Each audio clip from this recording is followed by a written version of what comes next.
Today is the second session, and today we will see how to log on into SAP servers, right? And once we log on into SAP servers, how to access the screens we require. So all these activities together is called navigation. So for today and tomorrow, you have to write, right?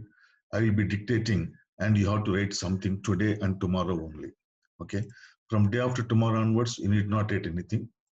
So today we will see navigation.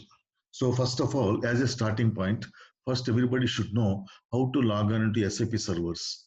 Then once we log on into SAP servers, how to access the screens we require. Because as a consultant, we have to develop some configuration settings, and as a end user, we have to feed the data into system. So please put heading navigation.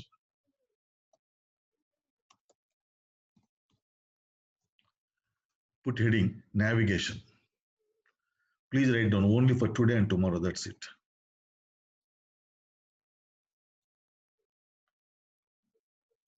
To log on into SAP server,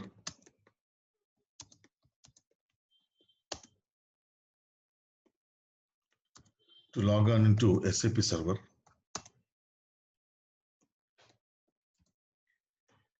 double click on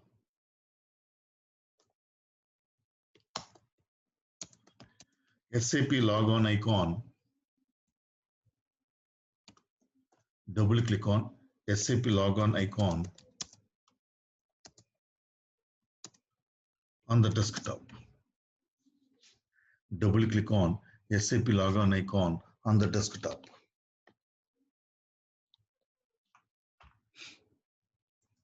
Look at the screen, everybody. This is the SAP logon icon, sorry. This is SAP logon icon. So there is one program which is called SAP GUI.exe. SAP GUI.exe. This is the executable program of SAP company. So when any client company purchases the SAP software, the SAP company also delivers this SAP GUI program to the client company. Then the basis consultant will install that program on the desktop of every employee.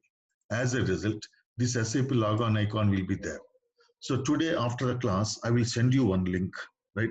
So using that link, you can download the SAP GUI program, and in the same mail, I will send you the instructions on how to set up that program. So using that instructions, you can set up that program. Then you will also get this SAP logon icon on your desktop or on your laptop. Then once you set up this program, just mail me, I will send you the server credentials, okay? So this is the SAP logon icon. So first of all, we have to log on into SAP servers. For that, you have to double click on this SAP logon icon. Then this is called logon pad.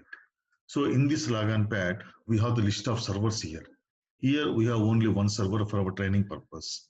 So select the server, then you have to click on logon button. Continue, please. Select the server.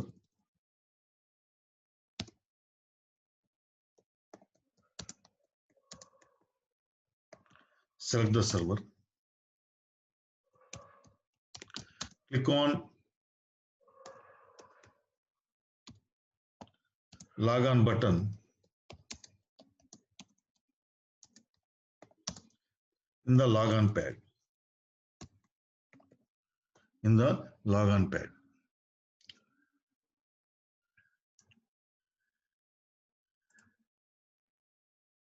Look at the screen, please. Here, this is called logon pad. The small box is called logon pad. This is presented whenever you double click on SAP logon icon. So this is our server. Just to select the server means just to keep the cursor on the server and left click. Then click on logon button. This is called logon screen. So in this logon screen, you are seeing some fields like client, user, password, language, and you are seeing some lines here, right? So as a functional consultant, we are expected to know regarding all these things. Even though we don't get any questions in the interview on this screen, but it is always professional to know all these things. Continue. The first line from the top. The first line from the top is called menu bar. The first line from the top is called menu bar. It contains different menus. It contains different menus from screen to screen. It contains different menus from screen to screen.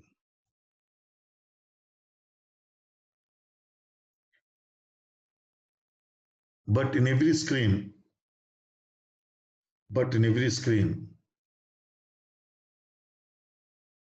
the system menu and help menu are common. The system menu and help menu are common.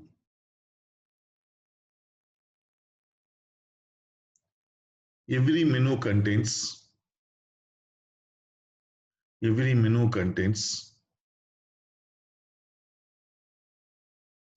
further submenus.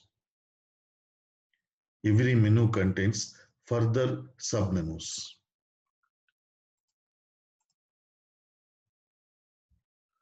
Look at the screen, please.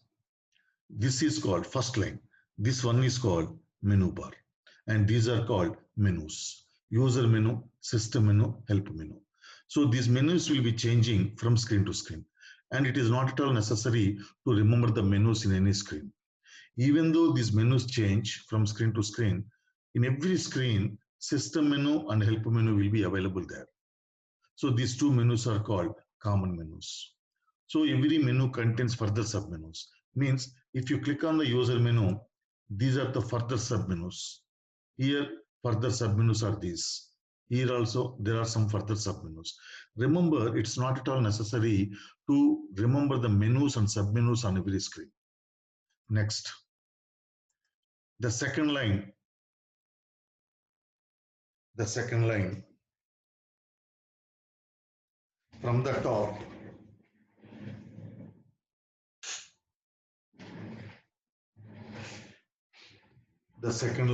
from the top is called standard toolbar.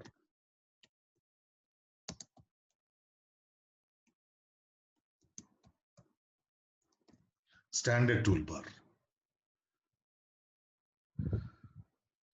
It contains the same icons. It contains the same icons in all SAP screens. It contains the same icons in all SAP screens. But based on the screen we are using,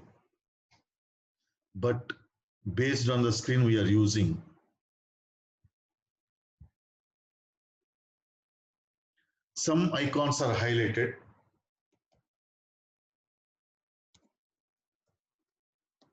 Some icons are highlighted. And other icons are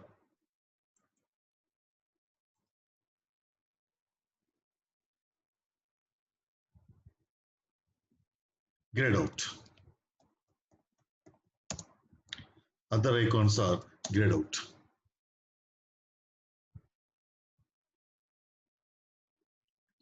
We can use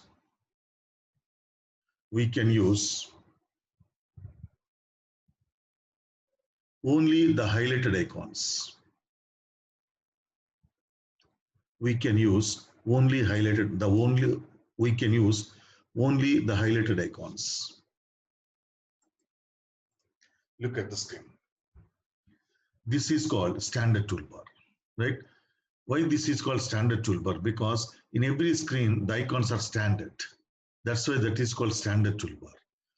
So on the basis of the screen we are using, some icons are highlighted. What are the icons highlighted? See, for example, in this particular screen, 1, 2, 3, 4, 5. So these are called highlighted icons. So on the basis of the screen we are using, the system automatically highlights the required icons. So we can use these highlighted icons. And in the background, you are seeing some icons, no? They are called grayed out icons. So we cannot use them. Nothing is happening, right? Now here you are seeing some empty rectangle square, right? Continue. The rectangle square,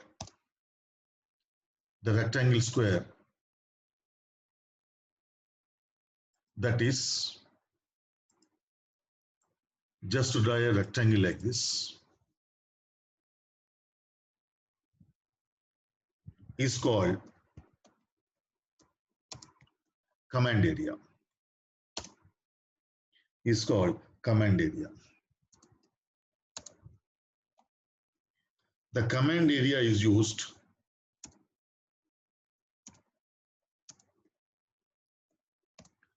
to enter the transaction code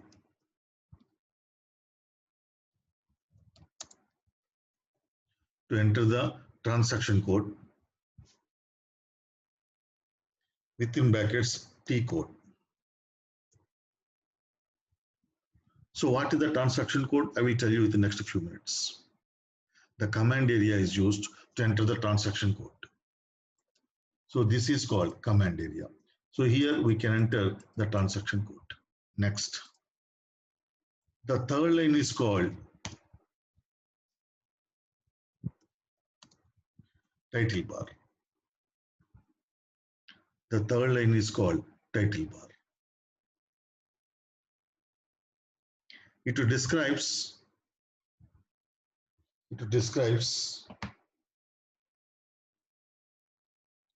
the name of the screen we are using.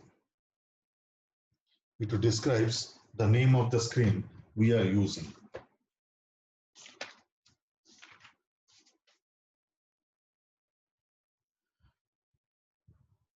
Look at the screen, please. Here, this is called title bar. So the name of the screen is SAP. Here, we should not pronounce as SAP. Some people, especially freshers, they tend to call it as SAP, SAP, SAP. No, we should not pronounce as SAP. We should always pronounce as SAP. Please remember this. Next, the fourth line is called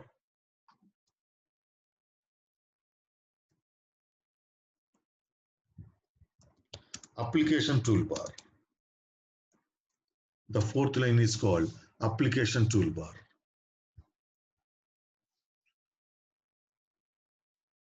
It contains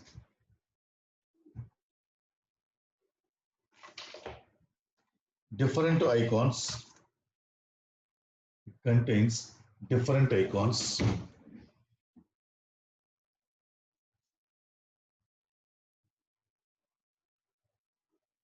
Based on the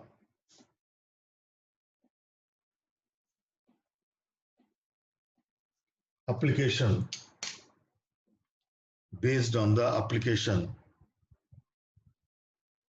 we are using.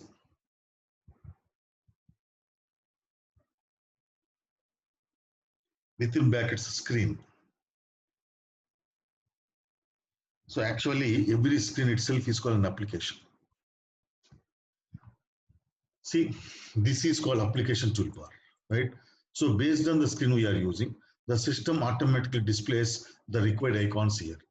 Anywhere it's not necessary to remember the icons. Say for example, here in this particular screen, we have one icon, new password. If you go to some other screen, the system will display some other icons and it is not necessary to remember them. Next, the bottom line. The bottom line is called status bar.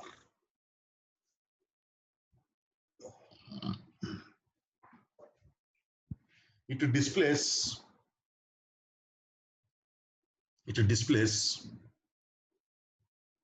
the name of the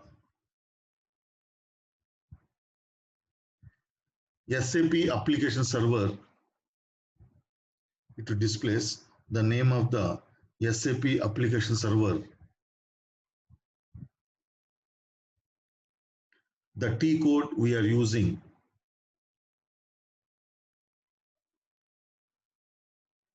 the response time,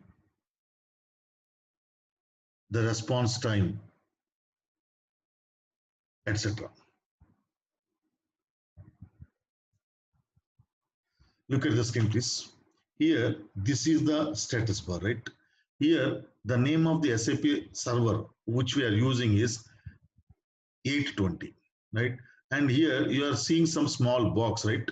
So if you click on that symbol, right, you can see the other details. So you can see that whatever the details you want, you can display them. So here, transaction, this is response time, this is interpretation time. Response time means once you enter the data, right, what is the, it's within how much time the system has shown you the required screen. That is called response time. So like that, you can display any of the information here. Okay. So this is the status bar. Now continue. It also displays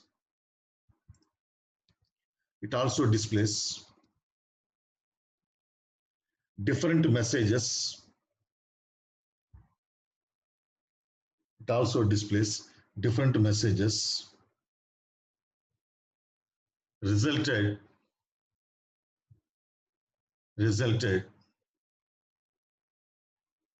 while using SAP screens.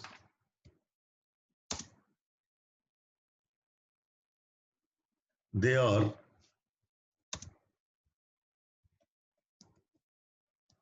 number one, OK message. Number one, OK message.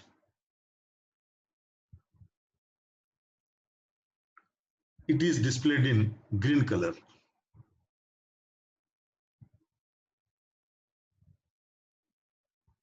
There it is displayed in green color.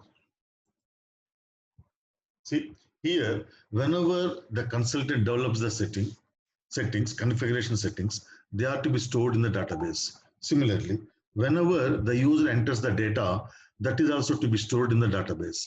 For that, the user or the consultant will click on one button, the save button. Here in the background, right, you are seeing this button. No, this is called save button. In this particular screen, it is not grid, it is not highlighted because it is not necessary here. So whenever the user clicks on this save button, the system will display one message here.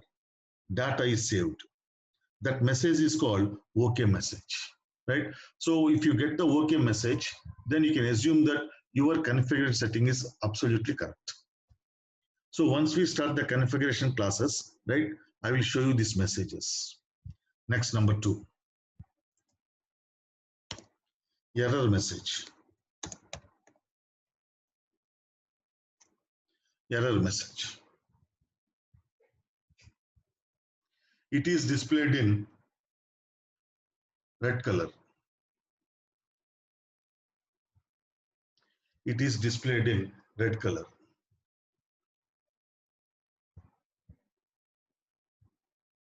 If the error message is displayed,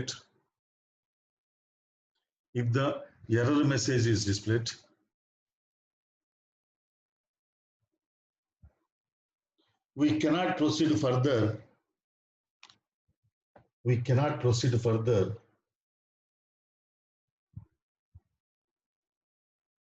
Until it is rectified. We cannot proceed further until it is rectified.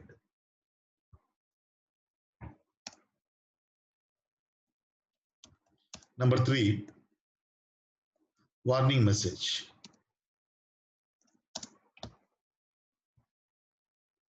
It is displayed in yellow color.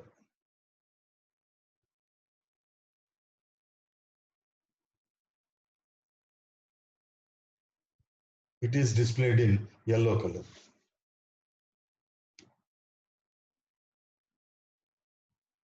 We can ignore the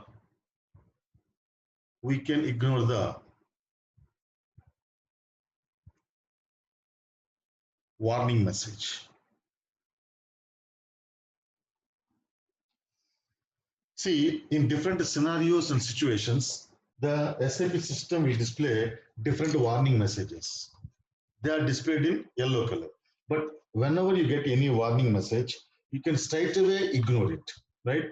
But to ignore the warning message, you have to click on enter button. Write down. To ignore the warning message, click on enter button. To ignore the warning message, click on enter button in the keyboard. Click on enter button in the keyboard. So what are the scenarios in which the system will display the warning messages? I will be going on showing you throughout our FICO configuration. So these are the three messages that are displayed on the status bar. Now, here you have the client, right? Put heading client. Client. Technically,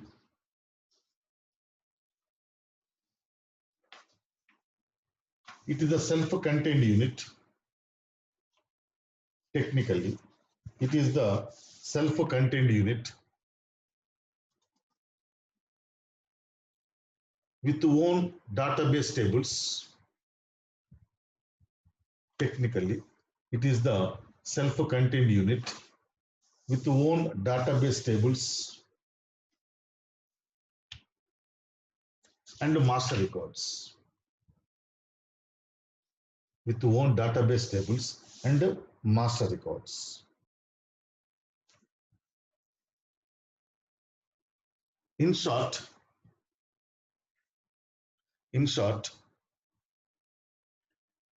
the client represents one unit of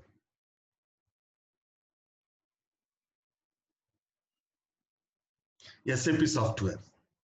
In short, the client represents one unit of SAP software.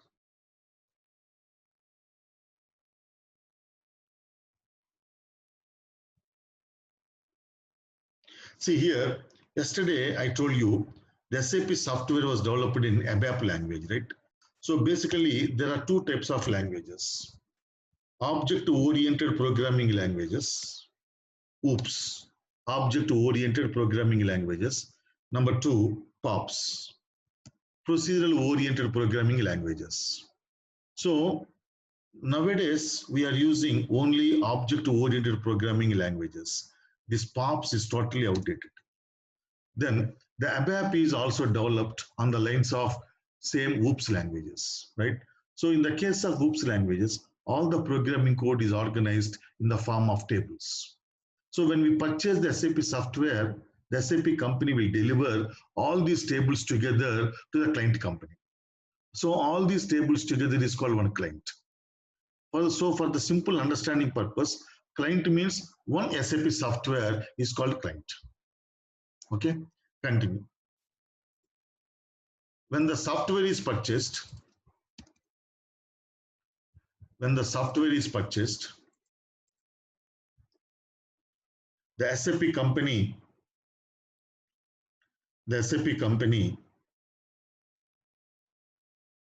will allot a number.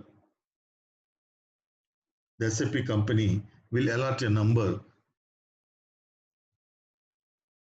between 000 and 998.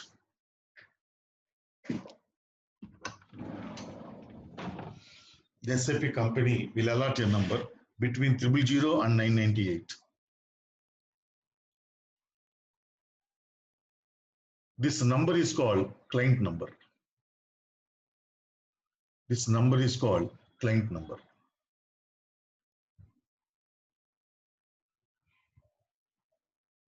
The client number is used. The client number is used to identify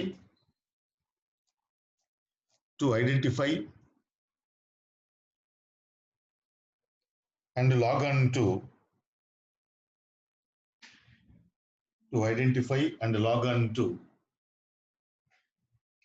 SAP application servers.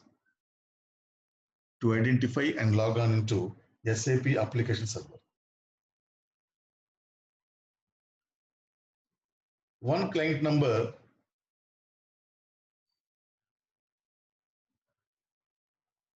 can be given to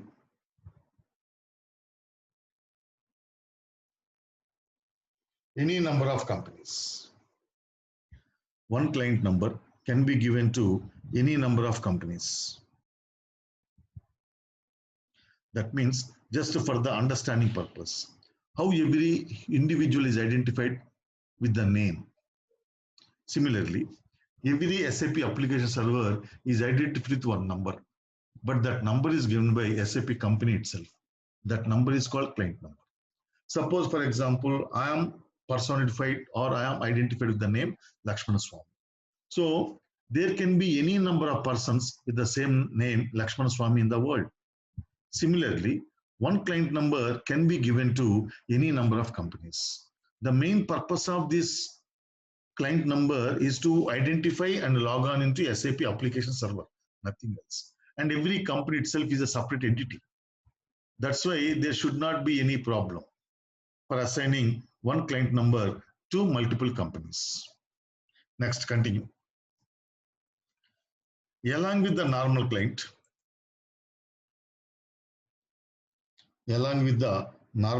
number, SAP company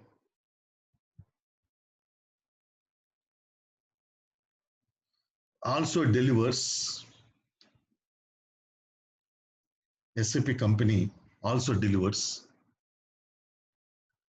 three more clients.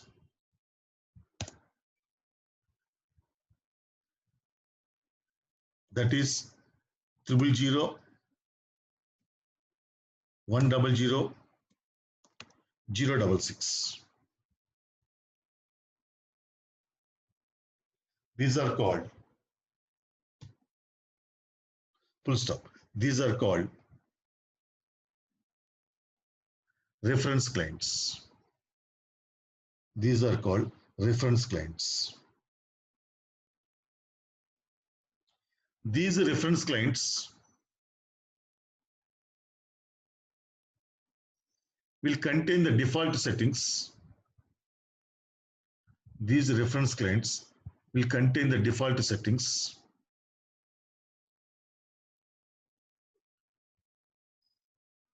which can be used as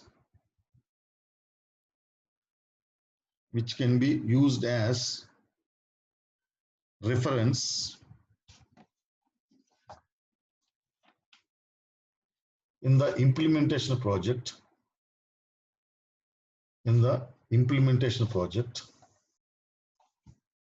and support projects.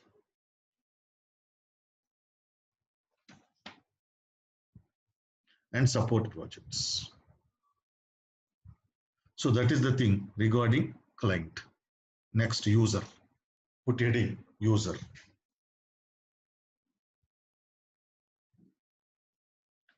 The employees of the company,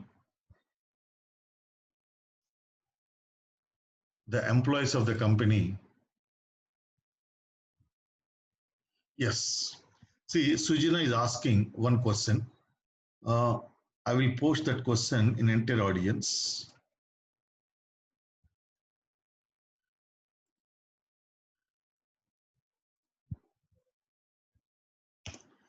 See, can multiple clients be installed on the same server? Yes, it is possible. I will show you in this server itself. I will show you. We can install multiple clients in the same server. Can I ask one more question? I don't know if I can interrupt now or should I? Yeah. The reference clients 000, 100, and 066, are they supposed to be used as dev, queue, or prod? Why do we have three reference clients if it's just for no? Reference? They will have the different country-specific templates. Different country-specific templates they will have. That's why they provide three clients. I will show you once we log on to SAP server. I will show you the clients in this particular server. Okay, thank you. And we can create our own client by copying from existing client. We means the basis consultant can copy the new client and he can create the new client. We have flexibility to create as many clients as we want. Sorry? Can we, do we have the flexibility to create as many clients as we want as a company? Yes, Okay. yes, we have the flexibility. Okay, thank you. Yeah.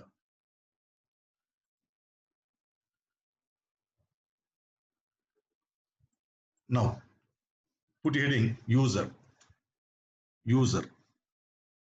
The employees of the company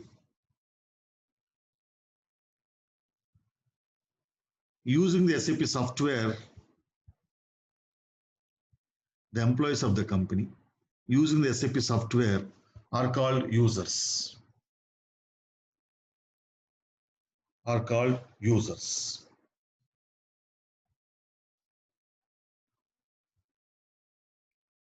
The user IDs are created. The user IDs are created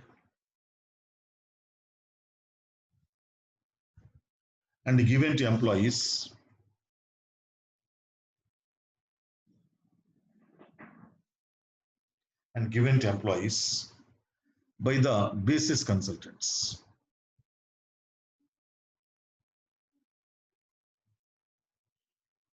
It can contain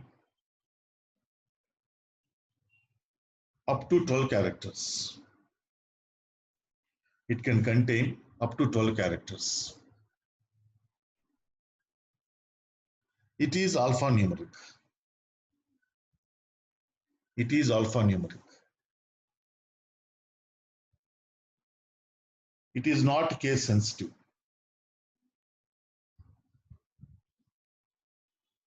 It is not case sensitive.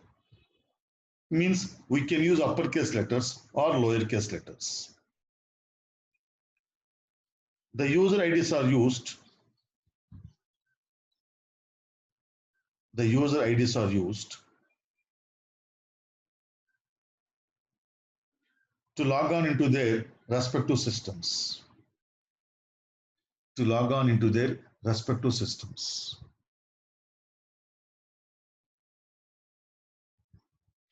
So that is the thing regarding user ID. Next, password. Put heading password.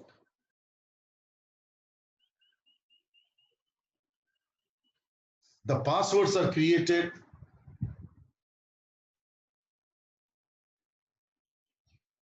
and given to employees. The passwords are created and given to employees by the basis consultants. The passwords are created and given to employees by the basis consultants.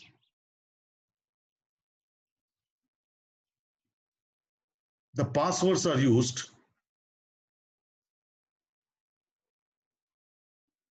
to protect their respective information. To protect their respective information.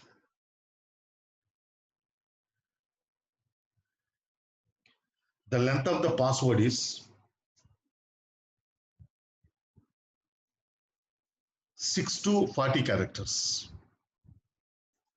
The length of the password is 6 to 40 characters. So minimum 6, maximum 40. It is alphanumeric. It is alphanumeric. But it is case sensitive.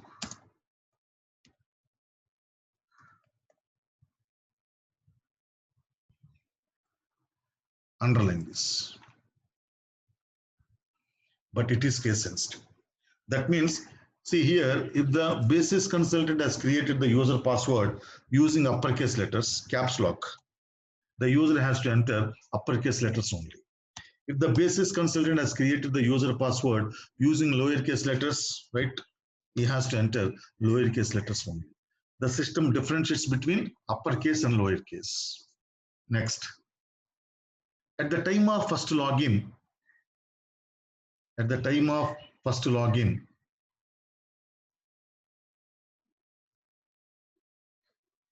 the system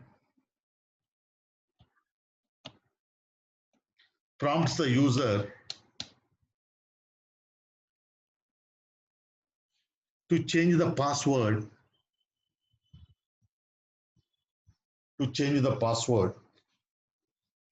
for security reasons. To change the password for security reasons. So here, what is the security reason? Say, for example, I'm the basis consultant, right? So I create all your user ID and passwords. So using the user ID and password, I can log on into the system and I can do the changes to the data. In that case, you will be held responsible. That's why once you are given with the user and password, right? Using that user and password, when you're logging into the system for the first time, it will ask you to change the password. I told you, I will send you the user and password to every one of you. Every one of you will be given a separate user and password. So using that user and password, when you're logging into the system for the first time, it will ask you to change the password. Then you can change your own password. Then nobody knows your password. That's how the security is ensured. Continue. The employee himself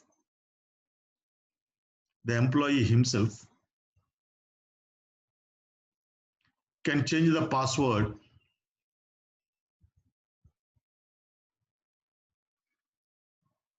once in a day.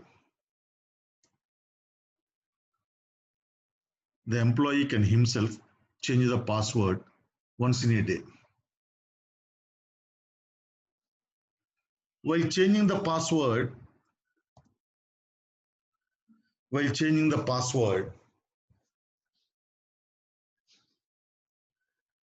he cannot use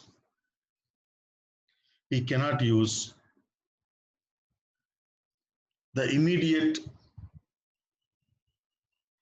previous previous 5 passwords. That means what? Say, for example, I'm the user and I have the habit of changing the password every day. So on 15/4/2020, it is Indian format date. On 15/4/2020, my password is India123. Then on 16th April 2020, I changed it to Welcome123. Then on 17/4/2020, potato. Minimum is 6 characters. Then on 18/4/2020, right, I changed it to Mango123. Then on 19/4/2020, excellent. Then on 20th/4/2020, if I want to change the password, I cannot use the immediate previous 5 passwords. I cannot use any of these immediate previous 5 passwords. I should use something else. Hello123. Then on 21st/4/2020, now I cannot use the immediate previous 5 passwords. That means these things. These 5 passwords I cannot use. But if you want, you can use India123 or something else. That is the meaning of that. Continue. If the user enters the wrong password,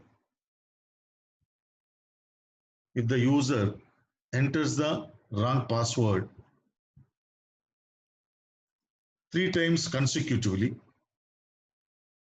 the user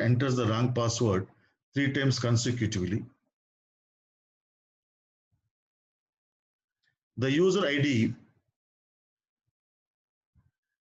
is automatically locked. the user ID is automatically locked.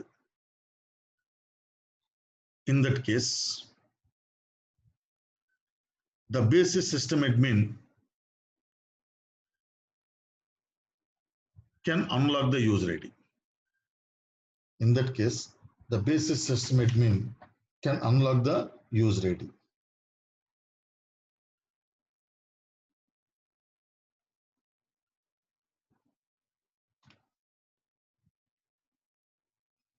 If the password is forgotten, it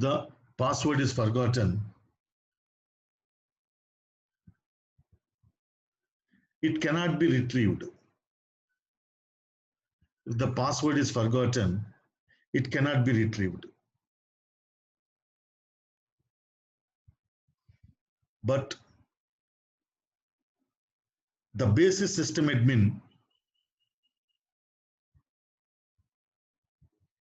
can reset the password. But the basis system admin can reset the password. So that is the thing regarding password. Next, put heading language.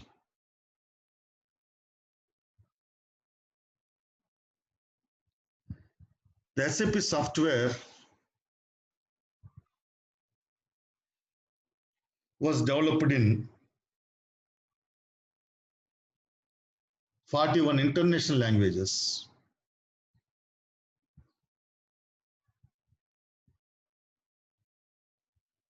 English is the default language.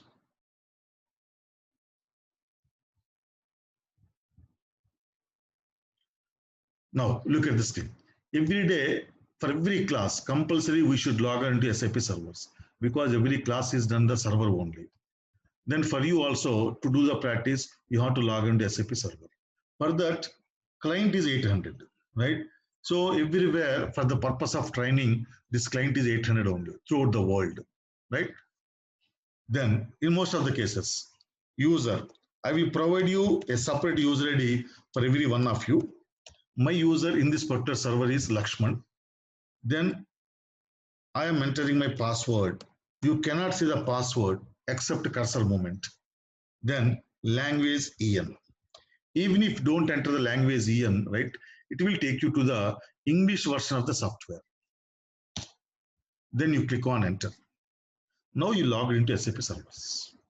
Here, this is menu bar. If you notice that there are some more menus are there, but system menu, help menu is there. And this is the standard toolbar. And if you notice, the icons are same, but some more icons are highlighted here. And this is the command area. Then this is the title bar. So the name of the screen is SAP Easy Access. Then this is the application toolbar. And this is the status bar. Now you have logged into SAP servers. Now how to access the screens we require? That will be taught to you in tomorrow's class, right? That is the second part of the navigation. So here Sujana has asked me, right? Is it possible to create multiple clients, right? In the same server? Yes. Suppose, what is this SSC for, right? It will come in tomorrow's class. Actually, this is called transaction code, right? So what is the transaction code? It will come in tomorrow's class. I told you, the transaction code is entered in the command area of, the command area is used to enter the transaction code, right? So this is the command area and this is the transaction code I am entering here. See, these are the clients. Here 7 clients are there in this particular server, right? So I'm not going more beyond this because you may get confused. Here you can see 000, 001, 066 and 800. So this is the SAP Easy Access. From now onwards, we can access the screens. But how to access the screens, that I will tell you in tomorrow's class. Christina, any questions in today's class? No, I got it. Thank you. Okay. Ram? Hema? No, sir. Thank you for the Okay. class. Thomas? No, sir. Thank you so much. Lucky? No, no, sir. Okay. Apurva?